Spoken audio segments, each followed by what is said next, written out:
तो ये दूसरी गैरेज में गाड़ी खुली बाइक, तो उसके काफ़ी वायरिंग को छेड़छाड़ी हुई है वायरिंग के साथ। अब हम उसको आपको बताते हैं कि एक्चुअल प्रॉब्लम क्या थी गाड़ी के अंदर, जो गाड़ी स्टार्ट नहीं हो रही थी।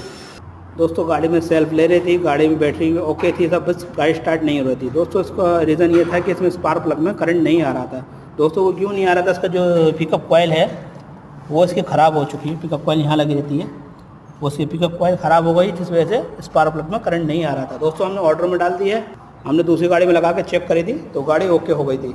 अब इसकी हमने पिकअप कॉइल ऑर्डर कर दी है, जब इसकी पिकअप कॉइल आ जाएगी तो हम आपको गाड़ी चालू करके दिखा देंगे। सिर्फ जो प्रॉब्लम पिकअप कॉइल की थी, बाकी इसकी थ्रोटल बॉडी सफाई हो गई है।